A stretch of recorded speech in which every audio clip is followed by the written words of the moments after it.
오늘 말씀 제목을 하나님의 법정에 선 현대 교회다 이렇게 잡았습니다. 오늘 종교개혁 508주년 되는 주일입니다. 10월 31일이 1517년 종교개혁일이기 때문에 10월 마지막 주일을 개신교회는 종교개혁주일로 지키게 됩니다. 1517년 10월 31일이죠. 당시 카톨릭 사제이고 대학에서 성경 교수였던 마르틴 루터가 비텐베르그 성당문에 75개의 조항의 방방문을 붙이면서 도화선을 당기고 칼빈과 또 쯔빙클리 같은 개혁신학자들이 신학적 토대를 이루어서 정리한 교회 개혁 운동이 결국 오늘날 개신교회를 낳게 되었습니다. 엄밀히 말해서 종교 개혁이 아니죠. 신앙 개혁이고 교회 개혁이라고 해야 할 것입니다. 세상에 참 종교가 많습니다. 우리는 세상의 그 많은 종교를 개혁하겠다는 것이 아니죠. 루터와 칼빈과 같은 당시 개혁자들과 오늘 개혁을 말하는 우리가 개혁하고자 하는 개혁은 진리를 믿고 따르는 우리 기독 신앙인들의 신앙 개혁, 또 기독교회의 개혁입니다. 지난해에도 말씀드린 것 같은데 혁명과 개혁은 다르죠. 혁명은 기존의 체제를 비합리적인 방법으로 탈취하고 권력을 교체하는 것이 혁명입니다. 혁명. 우리나라에도 혁명 사건이 몇 건 있죠. 근데 개혁이라고 하는 것은 새로운 것을 만들려는 것이 아닙니다. 리폼입니다. 리폼. 우리가 옷을 리폼한다고 그랬죠. 수리한다, 개선하다. 그것은 본래의 모습으로, 리폼이라고 하는 본래의 뜻은 리는 되돌아가는 겁니다. 본래의 모습으로 되돌아가려고 하는 것, 그것이 개혁입니다.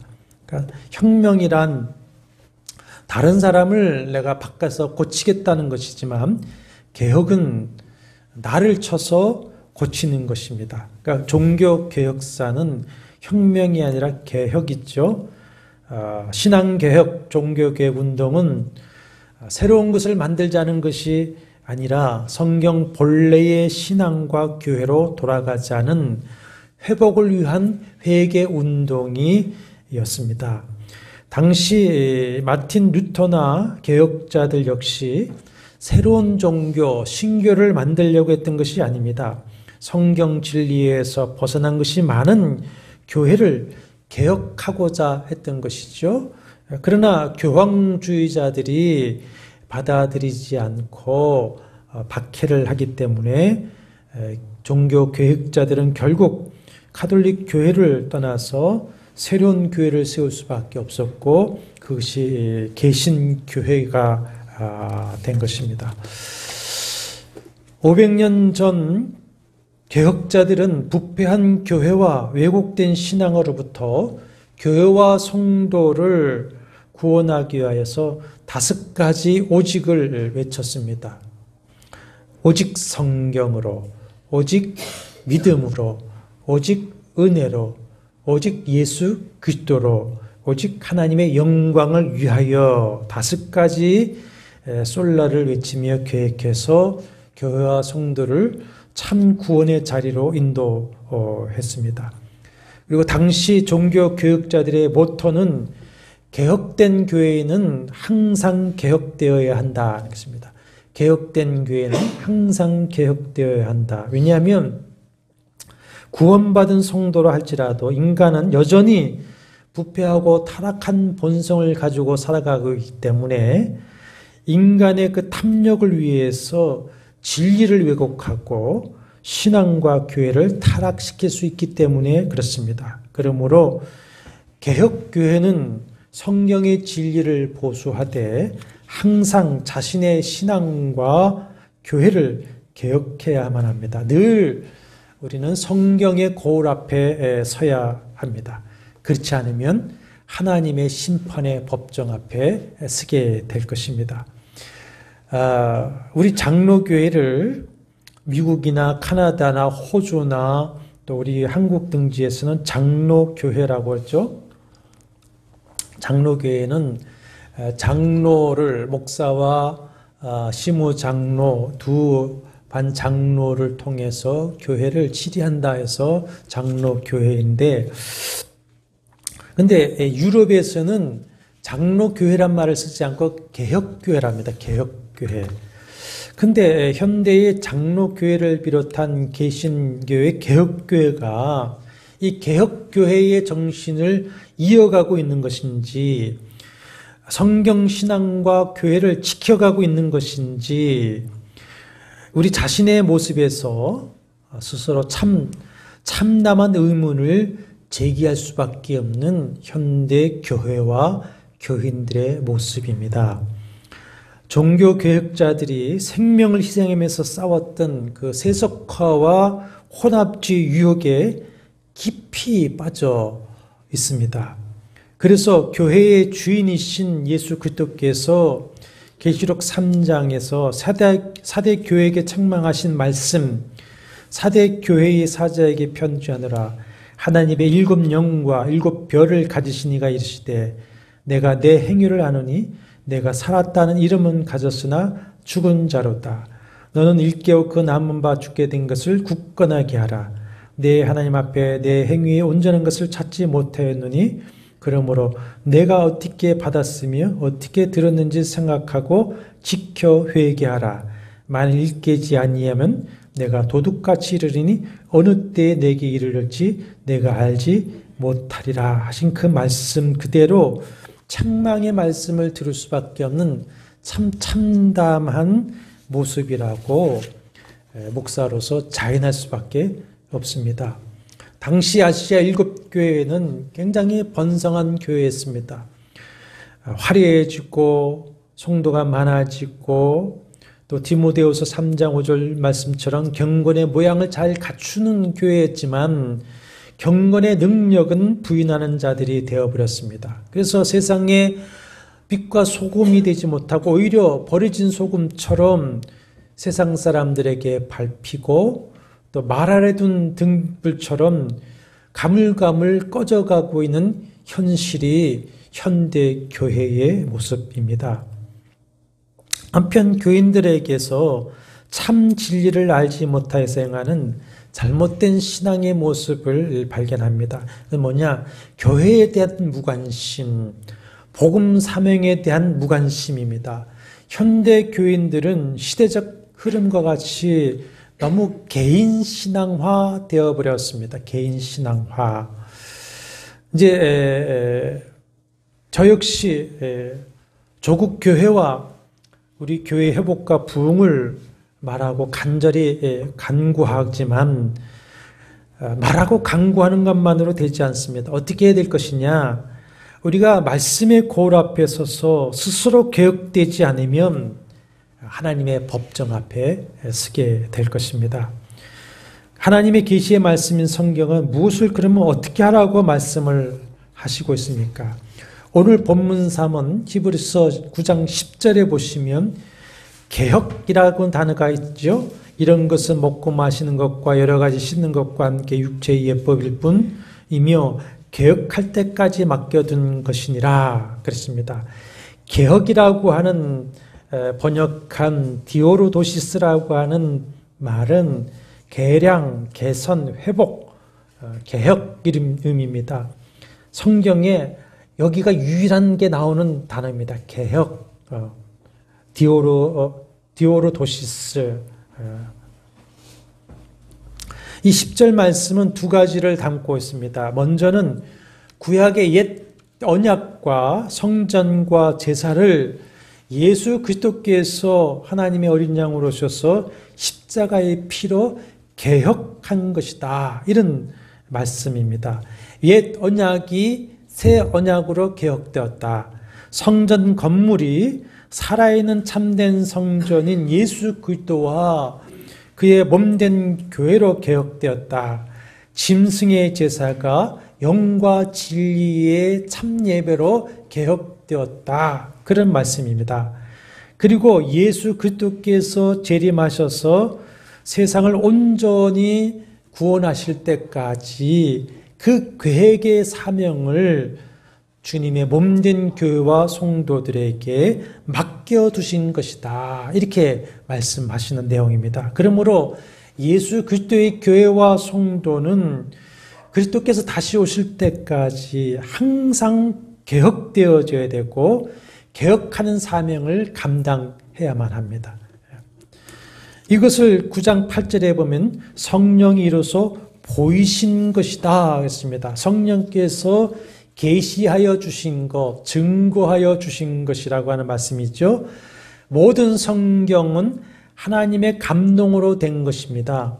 사람의 뜻으로 낸 것이 아니고 오직 성령의 감동하심을 받은 사람들이 하나님께 받아 말한 것이다. 이렇게 디모데후서 3장 16절, 베드로서 1장 21절은 말하고 있죠. 구약도 모세와 선지자들에게 성령께서 계시하여 주신 말씀인데 그 옛 언약의 말씀이 예수 그리스도의 새 언약으로 개혁되었다는 것을 누가 계시하여 주는 겁니까? 성령께서 계시하여 증거해 주셨다. 그러니까 성령께서는 개혁을 계시자로서 알게 하셨을 뿐 아니라 또 성령께서는 그 개혁의 주관자로서 역사하시고 모든 것을 섭리해 나가셨죠. 그것을 우리가 지난 7시간 동안에 하나님의 섭리하심을 통해서 우리가 공부를 했습니다. 그러므로 예수 그리스도의 교회와 예수 그리스도의 성도인 우리가 성령의 깨닫게 하시고 새롭게 하시는 은혜를 받아서 돌이켜 다시 주님의 말씀 앞에 설 때에 성령이 오심으로 우리의 신앙이 진리와 진실한 믿음으로 회복되고 교회가 회복되고 부흥하게 될 것입니다. 그래서 스가랴를 통해서 하신 말씀이 뭡니까? 이는 힘으로 되지 아니하며 능으로 되지 아니하고 오직 나의 영으로 되느니라 이렇게 말씀하신 것입니다. 정말 그 스룹바벨이 귀국을 해서 성전을 회복하고 신앙을 회복하려고 했을 때에 되질 않았습니다. 되지 않을 때에 주님이 뭐라고 하신 말씀입니까? 야, 네 힘과 능력으로 되는 것이 아니야. 성령으로 되는 것이야. 그래서 스룹바벨이 성령을 의지할 때 그 일이 이루어지지 않습니까? 우리가 거듭난 것은 육으로 된 것이 아니고 성령으로 거듭난 것 같이 거듭난 우리가 하나님의 말씀의 거울 앞에 서서 그 말씀이 비추어 주시는 우리의 모습을 자각하고 개혁하라고 하는 그 성령의 말씀에 순종할 때에 성령이 우리에게 충만하게 역사하셔서 우리의 신앙은 개혁되어지고 우리의 구원은 참된 구원의 반석 위에 세워질 것이고 하나님의 교회는 개혁되어지고 비로소 부흥하게 될 것입니다. 그러면 우리가 무엇을 깨닫고 돌이켜야 하겠는가?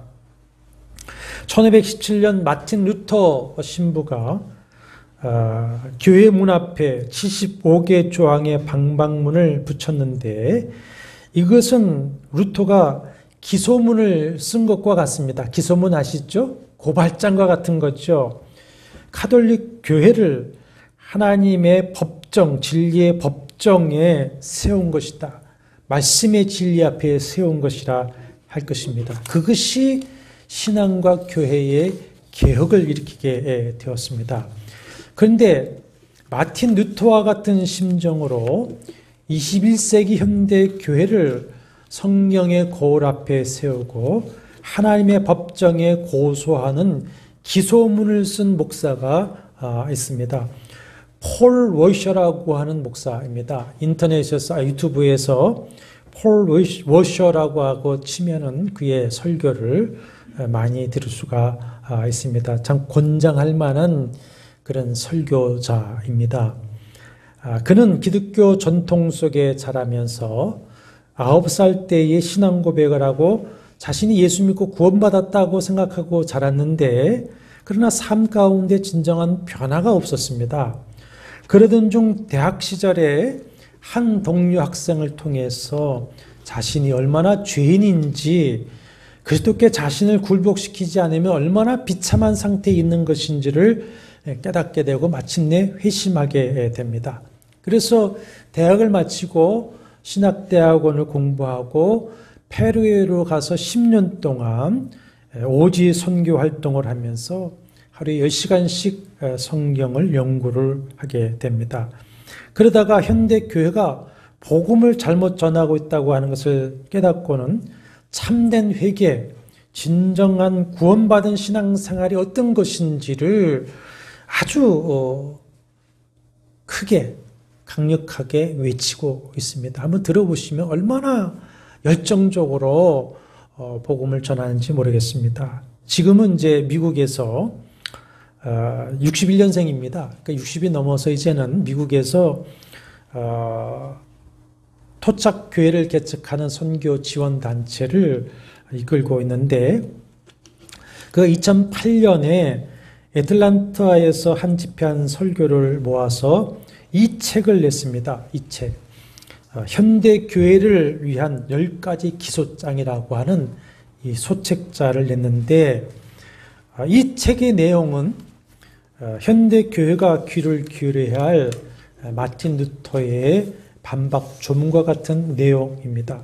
오늘은 이 책을 중심으로 간략하게 정리하려고 했는데, 이 책의 내용으로 나눌 문제는 우리 자신의 구원의 신앙, 또 교회의 생존과 미래에 아주 중요한 문제이기 때문에 21세기 현대 교회와 성도들이 무엇을 깨닫고 돌이켜야 할 것인가를 말하고 있습니다. 그래서 간단하게 하고자 했는데 간단하게 할 수 없을 것 같고, 폴 로세의 이 강론을 참고하고 중심으로 해서 또 성령께서 저에게 감동하시는 그 말씀을 따라서 오늘과 다음 주에 또 자세하게 좀 말씀을 나누려고 합니다.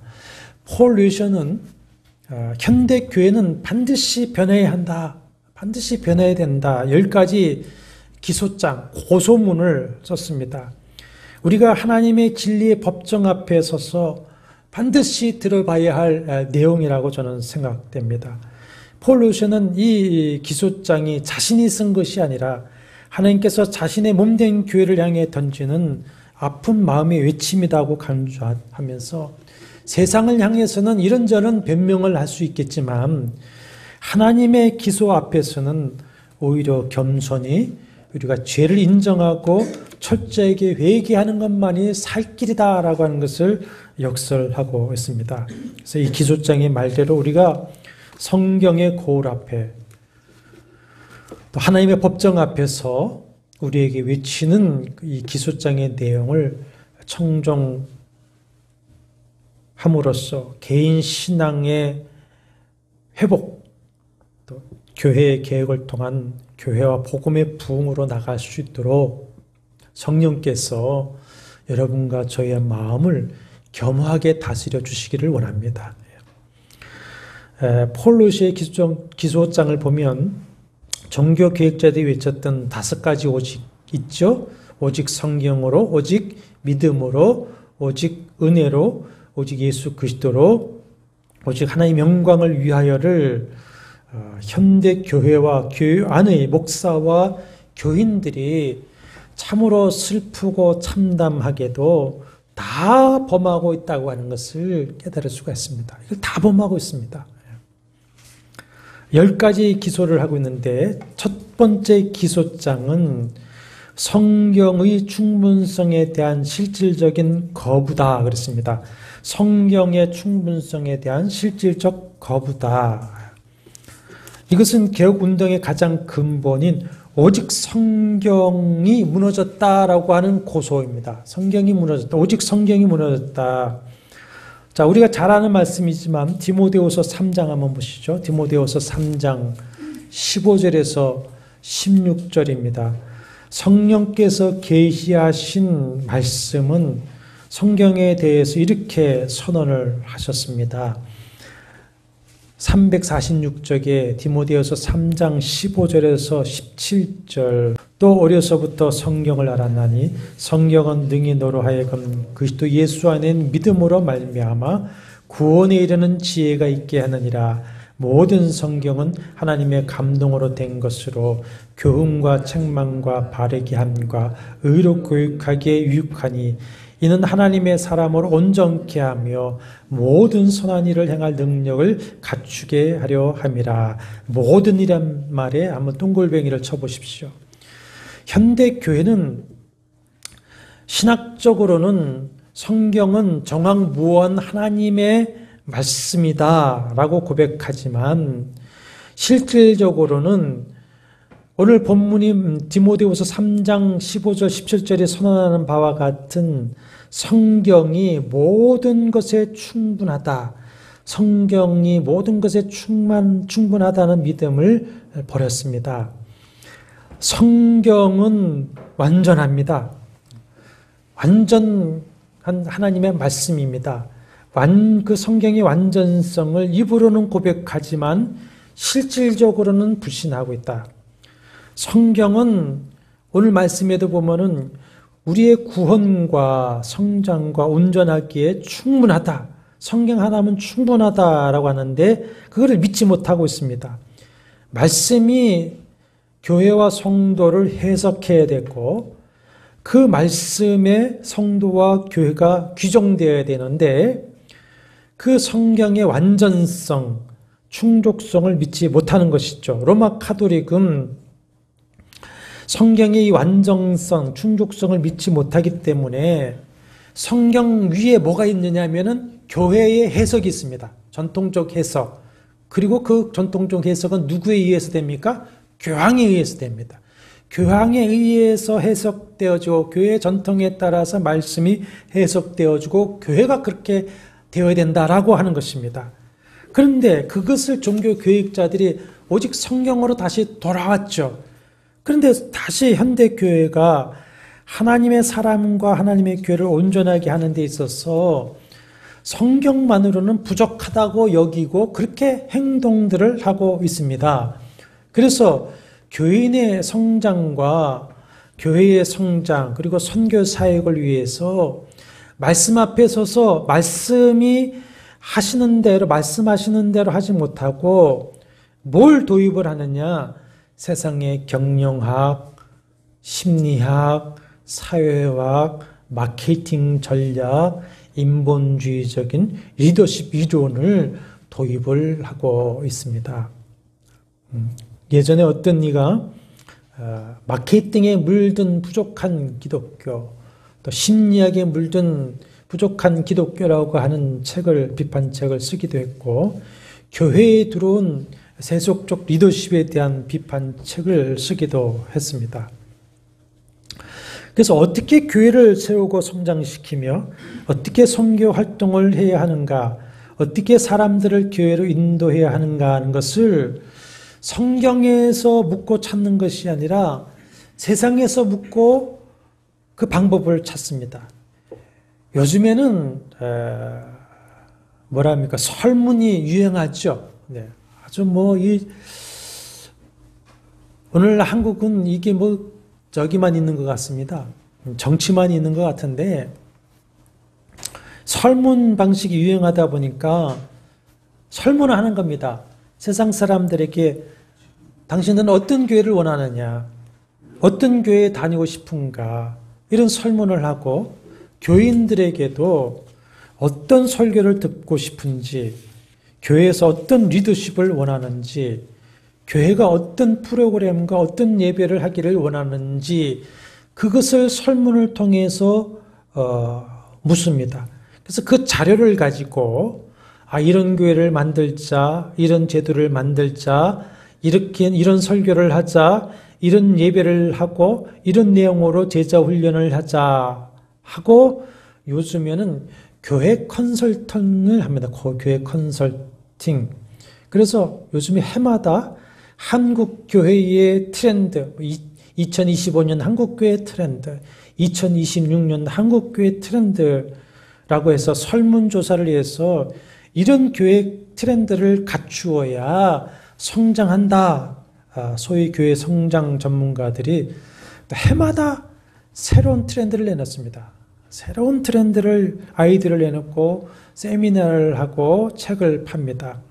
물론 그들이 교회의 성장을 진심으로 원한다고 하는 것에 대해서 의심을 하고 싶지는 않습니다. 그러나 하나님의 계시의 말씀은 분명하게 선언하고 있죠. 디모데후서 3장 17절. 이는 하나님의 사람을 온전하게 하며 모든 선한 일을 행할 능력을 갖추게 하려 함이라. 우리는 필요한 모든 것을 성경에서 충분히 얻을 수가 있습니다. 세상 학자들에게서 찾을 것이 아니라 성경에서 찾고 하나님의 말씀인 성경의 무오성과 완전성, 충족성을 믿고 연구하는 성경학자와 목사들에게서 그 길을 찾아야 된다. 물론 교회는 세상 사람들이 무엇을 원하고 있는지, 또 목사는 교인들이 교회에 바라는 것이 무엇인지에 대해서 마음을 열고 귀를 기울이하는 것은 마땅합니다. 그러나 분명한 것이 있습니다. 사람들이 원하는 것과 사람의 필요를 찾기 이전에 성경을 통해서 이 교회를 세우시고 교회를 통해서 당신의 나라를 확장하고 복음을 전해서 구원하기를 원하시는 이 교회를 세우신 교회의 주인이신 주 예수 그리스도와 하나님이 무엇을 원하시는지 그것을 먼저 묻고 찾고 그 하나님이 원하시는 교회가 되어야 된다. 그 하나님 원하시는 성도가 되어야 된다는 것입니다. 그런데 사람의 필요를 따라서 하니까 강단은 사람의 마음을 만족해 하는 말로 풍성해집니다. 사도 바울이 뭐라 했습니까? 내가 하나님을 기쁘게 하라, 사람을 기쁘게 하랴. 사람을 기쁘게 하면 내가 하나님의 종이 아니니라고 하지 않습니까? 강단은 그렇게 되어지고 예배는 하나님을 경외하는 그 경배가 아니라 사람에게 위로를 주고 즐거움을 주게 되는 엔터테인먼트 형태로 변질되어지고 있습니다. 그런 강단과 예배는 사람의 감성을 충만하게 할 수 있는 그런 요소들이 있을지 모르지만 거기에는 하나님의 임재가 없습니다. 복음의 능력이 나타나지 않습니다. 영생이 있을 수 없습니다. 예수께서 사마리아 여인에게 하신 말씀대로 이 물을 마시는 자마다 다시 목마르게 될 것입니다. 그러나 말씀대로 하나님이 찾으시는 영과 진리의 말씀을 선포하고 예비하는 곳에는 주님이 주시는 영생하도록 솟아나는 다시는 목마르지 않은 샘물이 그 속에서 솟아나게 될 것입니다. 분명한 것은 하나님은 그런 교회를 찾으신다는 것입니다. 그런 교회를 예수께서 니고데모와의 대화, 사마리아 여인과의 대화에서 분명하게 말씀하시지 않았습니까?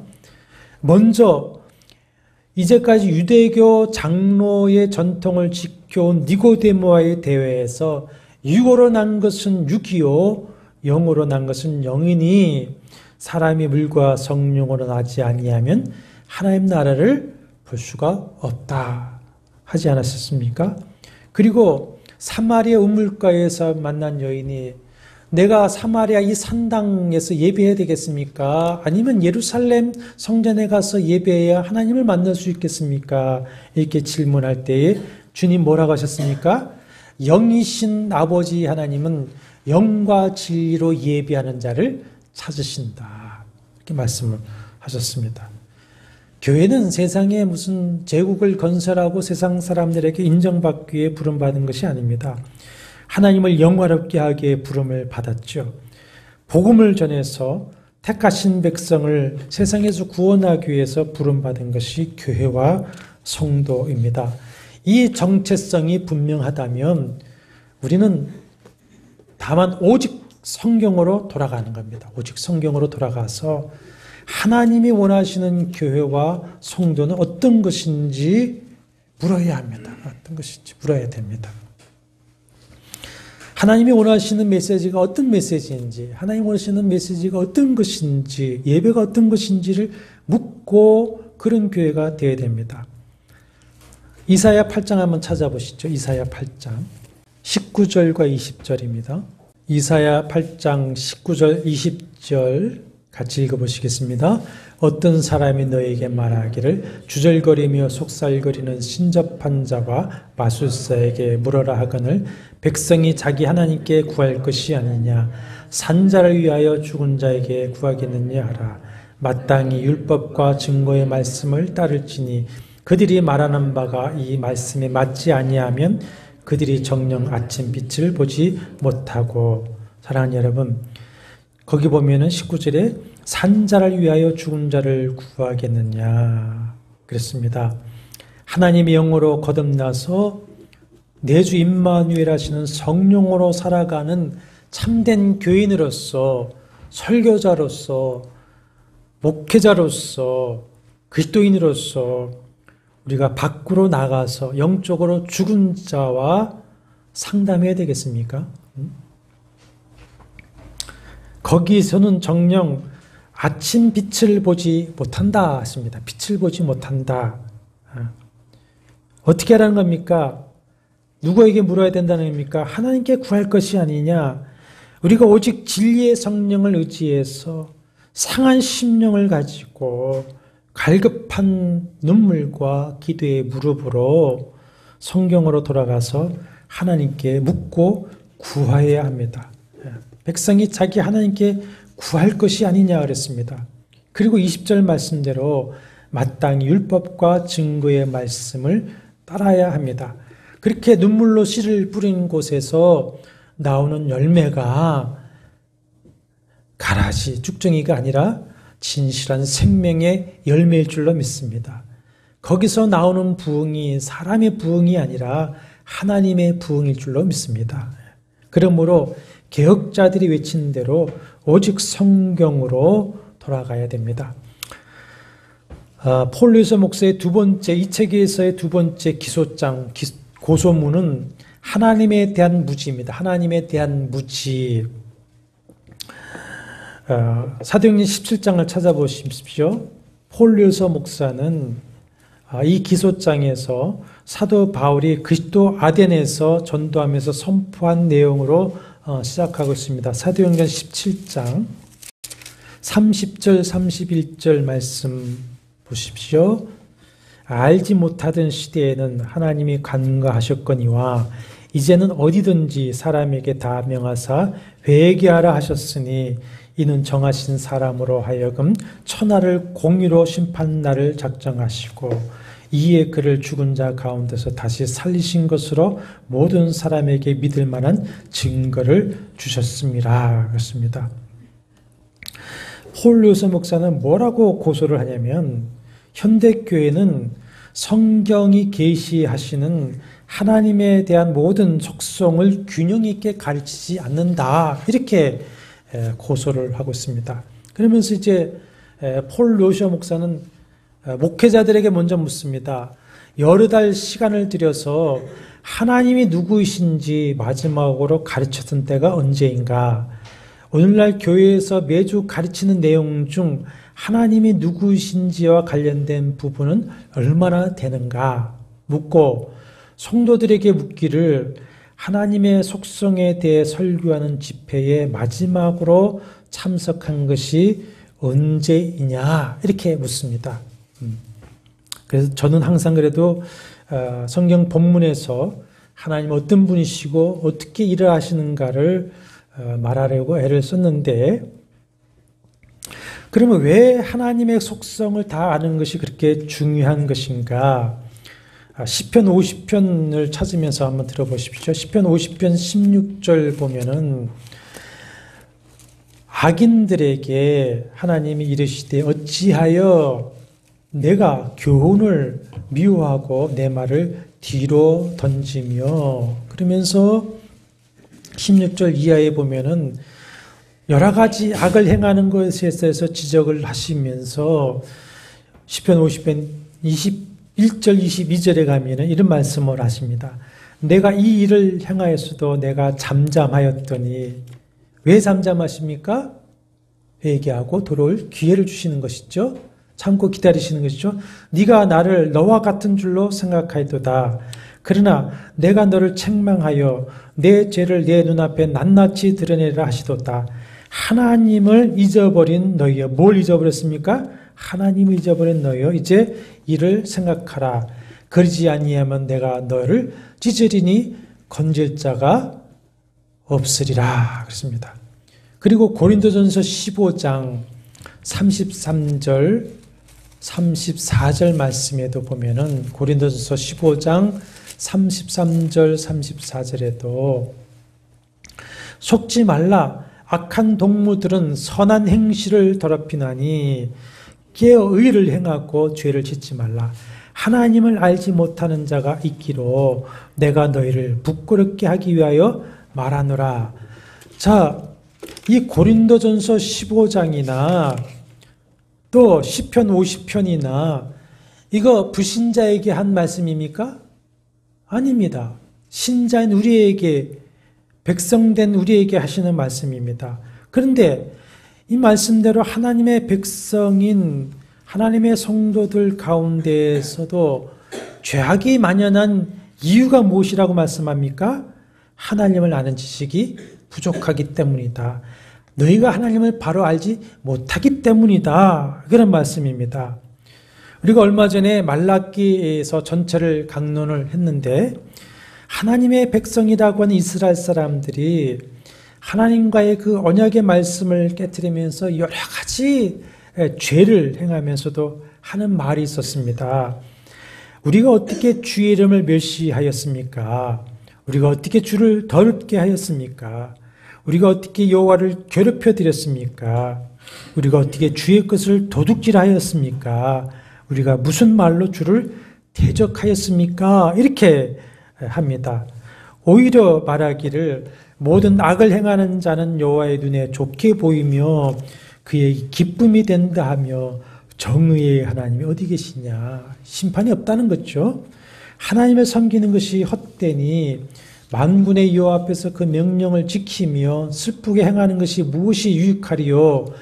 지금 우리는 교만한 자가 복되다 하며 악을 행하는 자가 번성하며 하나님을 시험하는 자가 화를 면한다 하노라. 그렇습니다. 도대체 하나님의 백성이라고 하는 선민들이 왜 이렇게까지 됩니까?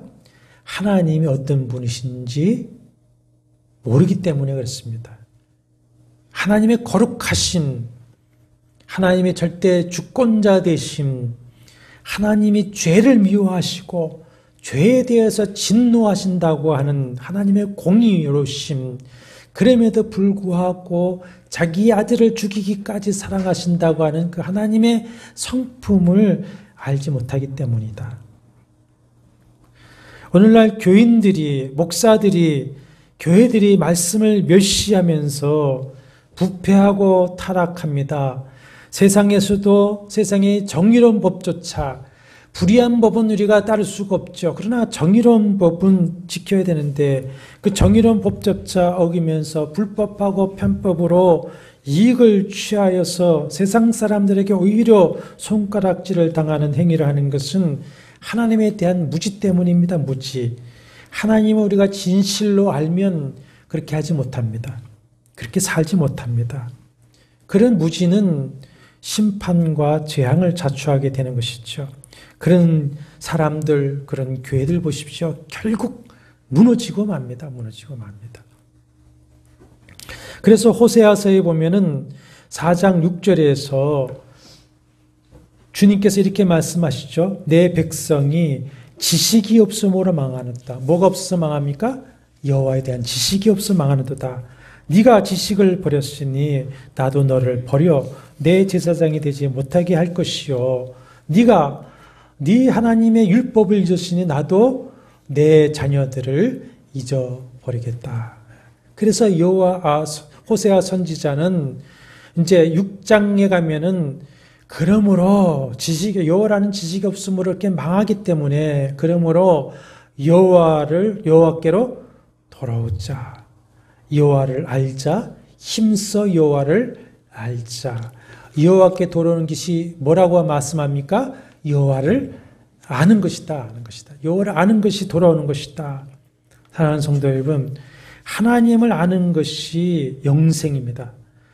요한복음 17장 3절에 영생은 곧 유일하신 참 하나님과 그가 보내신 자 예수 그리스도를 아는 것이다. 하나님을 아는 것이 영생이고 하나님을 아는 것이 인생의 전부입니다. 전부. 그러므로 하고 싶은 것, 알고 싶은 것이 많지만 그럴수록 더욱 하나님을 알아가십시오. 참되고 살아계신 하나님을 아는 일에 더욱 힘쓰시기를 바랍니다. 그 하나님을 아는 것에 뭐가 있습니까? 영생이 있습니다. 하나님을 아는 것에 복이 있습니다. 왜냐? 생명에 주시고 복의 근원이시기 때문에 그렇습니다. 그런데 교회의 강단에서 하나님의 성품이나 하나님의 하시는 일에 대해서 말하지 않고 그저 하나님은 사랑이시니까 여러분을 사랑해 주시고 위로해 주시고 치료해 주시고 여러분 필요를 채워주시는 하나님이라고 말하니 하나님을 그저 산타클로스급 정도로만 여기고 있습니다. 그러니 하나님을 경외하지 않죠. 경외심이 없습니다. 하나님에 대한 경외심, 두려운 마음이 없으니 두 마음을 품죠. 어떻게 하나님 앞에서, 교회 앞에서 두 마음을 품습니까? 말씀을 순종하지 않게 됩니다. 순종하되 반쪽만 해버립니다. 온전히 순종이 안 됩니다. 경외심이 부족하니 말씀을 사모하지도 않을 뿐더러 예배에 대한 열망도 없는 겁니다. 하나님을 알면 하나님을 경외할 수밖에 없고 경외하면 그를 알려고 힘쓸 수밖에 없고 그를 만나려고 예배를 열망할 수밖에 없습니다. 참된 영생신앙은 하나님을 바로 아는 지식이겠습니다.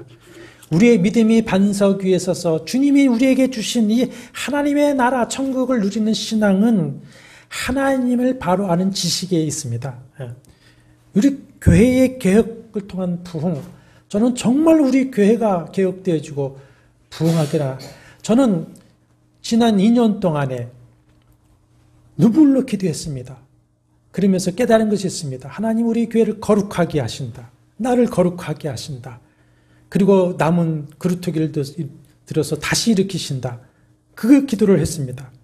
여러분, 성도들이 개인 신앙에 머물러서 교회의 부흥과 개혁을 사모하지 않는 것에 대해서는 이제 폴로에서의 6번째 고소장인 교회의 본질에 대한 무지에 대해서 말씀하겠습니다만은 성도는 교회가로 부름받았고 교회이기 때문에 교회가 개혁되어지고 부흥해야 됩니다. 교회는 그리스도의 몸이고 교회는 우리의 몸입니다. 우리의 몸. 성도에 대한 우리의 몸입니다. 그런데 이 몸이 개혁되어지고 건강해져야 되지 않겠습니까? 그것은 어디서 나오냐? 진실로 참되게 하나님을 아는 지식에서 나옵니다. 그래서 에베소서 1장을 한번 보십시오. 사도 바울이 에베소 교회에게 편지할 때에 무엇을 먼저 그들을 위해서 축복하며 말하냐면 에베소서 1장에 보십시오. 1장 17절과 19절 보십시오. 310쪽에 우리 주 예수 그리스도의 하나님 영광의 아버지께서 지혜와 계시의 영을 너희에게 주사 누굴 알게 하시고 하나님을 알게 하시고 너희의 마음의 눈을 밝히사 그의 부르심의 소망이 무엇이며 성도 안에서 그 기업의 영광의 풍성함이 무엇이며 그의 힘의 위력으로 역사하심을 따라 믿는 우리에게 베푸신 능력이 지극히 크심이 어떠한 것을 너희로 알게 하시기를 구한다. 이것이 에베소 교회를 향한 사도 바울의 기도입니다. 기도. 여러분 평상시에 생활하시면서 말씀과 기도와 순종의 생활로 더욱 하나님을 알아가십시오. 하나님이 내 삶에 함께 하신 것을 체험하면서 알아가게 되기를 바랍니다. 교회에 와서는 다른 것 구하지 마시고 그 하나님과 교제하며 하나님을 알아가는 것을 구하십시오. 목사에게는 다른 거 구하지 마십시오. 오직 하나님을 바로 아는 말씀만 바로 전해주기를 구하십시오. 이것이 복입니다. 오늘 여기까지 기소장 중에서 2가지만 말씀을 했는데 다음 시간에 나머지 8가지 기소장에 대해서 말씀을 나누겠습니다. 사랑하는 여러분, 우리가 성경의 거울 앞에서 다시 우리 자신을 보게 되기를 바랍니다. 성경의 거울 앞에서 우리의 영혼이 하나님의 공의의 법정에서 자신을 향한 그 고소문 내용, 기소장의 내용을 읽는 소리를 듣게 되기를 바랍니다. 그래야 해서 먼저 자신의 신앙을 개혁하여서 참된 구원의 자리에 서게 되기를 바랍니다. 그리고 교회를 개혁하여서 하나님 나라 복음을 회복하는 하나님의 부름받은 충성스러운 성도들이 되시기를 바랍니다. 지금 이 시대는 평신도 여러분의 개혁의 외침과 실행이 정말로 필요한 때입니다. 여러분들이 목사들을 좀 깨우고 여러분들이 교회를 깨워야 할 때입니다. 그래서 여러분 자신과 조국 교회를 살리고 또 조국의 미래와 우리 자녀들의 미래를 살려내는 개혁자들이, 교회의 개혁자, 조국의 개혁자들이 다 되시길 주의 이름으로 축원합니다. 여호와는 내게 복을 주시고 너를 지키시기를 원하며 여호와는 그 얼굴을 내게 비추사 은혜 베푸시기를 원하며 여호와는 그 얼굴을 내게로 향하여 드사 평강 주시기를 원하노라. 주 예수 그리스도의 은혜와 하나님의 사랑과 성령의 교통하심이 너희 무리와 함께 있을지어다. 아멘.